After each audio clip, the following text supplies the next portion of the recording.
Hey, John Martinez here. Train a lot of acquisitions teams, a lot of investors to buy more houses at deeper discounts. And that conversation usually leads to sometime during the scaling process, hey, when I replace myself and I'm hiring a sales team or building a sales team or going into a new market, how do I make sure I'm getting like a rock star salesperson or acquisition agent? And there's lots of questions you want to ask, lots of things you want to look for, which you can use assessments for or just interview for. Assessments are easier, but hey, if you're interviewing, you can do that too. But there are specific things you want to look for. And one of the really important things to look for in a salesperson to see if you got a rock star or not is whether or not they're comfortable discussing money. And I'll explain what I mean about comfortable discussing money and how it plays into sales and all that kind of stuff. So, just down the road from me right here is a Best Buy. And I go to Best Buy for whatever household electronics we need, washer, dryer, TVs, that type of stuff, like most of America does.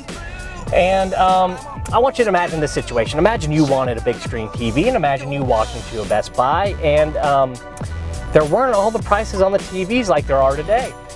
No prices, just TVs. You have no idea if it's like a $500 TV or a $5,000 TV. And I also want to imagine that the salesperson, the Best Buy guy in his blue shirt and khakis who you're talking to, was really uncomfortable talking about money. I want you to imagine that he grew up in a household where you don't talk about money. It's rude. You don't ask anyone how much money they have, what they can spend, anything about their financial situation, because you just don't do that. I want you to imagine that. So you get stuck with this sales guy and you say, hey, how much is this TV? And let's say the TV's $2,500, and that's what this gentleman makes in 2 months at his part-time job. So he doesn't want to tell this person that it's $2,500 because to him, that's a lot of money and there's no way he can justify a $2,500 TV, so he doesn't even want to bring it up. He's uncomfortable talking about that amount of money in this situation. So he's like, hey, how much is this TV? He's like, well, it's a lot. Well, how much is a lot? Well, it's quite a bit of money. And imagine this goes on and you don't know how much the TV is, and he won't tell you how much the TV is. Will you buy the TV? Well, the answer is no, because you can't even figure out how much the freaking TV is, and if you can't discuss that money, then you're never going to be able to come up with a yes or no decision. You're probably just going to get upset and leave, or find someone who will help you. So this should start to illustrate how important it is to be comfortable discussing money. The way this plays out in the acquisitions world is during the negotiation.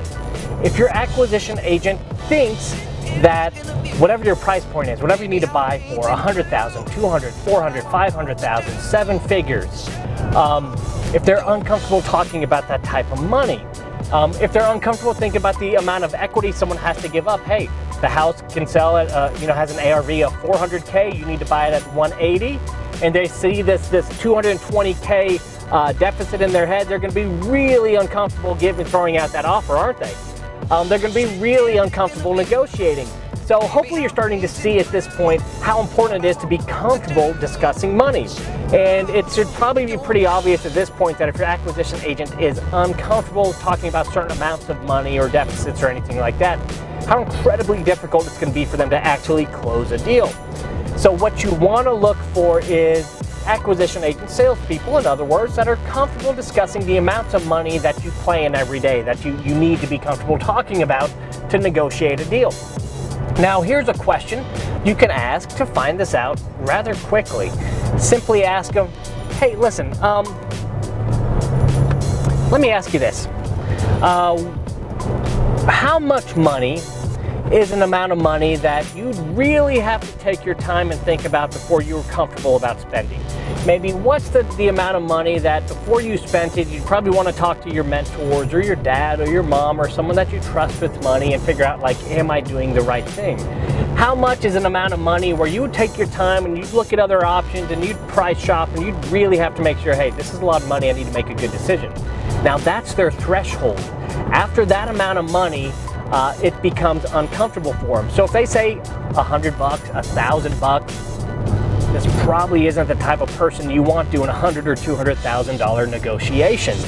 Another way to ask this is maybe like this. Hey, when you go buy a large purchase for whatever is large for you, an appliance, an electronic, a car, whatever, a house. Like, tell me about your buying process. What do you do? And if they start to tell you, well, I'm gonna price shop, because that amount of money is a large amount of money and I don't want to lose a single dollar here or there, that's just another sign that they're uncomfortable with large amounts of money, and that leads into some other things. So ask that question. How much money is a lot of money? What do you have to stop and slow down and think about? And that's going to show you their comfort threshold. So you are looking for an acquisition agent or a salesperson that's comfortable with high amounts of money. If they say 200K, 300K, hey, if it was 400 or 500K, I'd really slow down and make sure I was doing this right. And your price point's 80K to 100K, they can be comfortable negotiating those deals all day long. So I hope this helps, whether you are hiring acquisition agents or just kind of looking at your team and asking yourself, do I have the right people? Ask that question. How much money is a lot of money? And I think it'll help get you to where you're trying to go. See ya.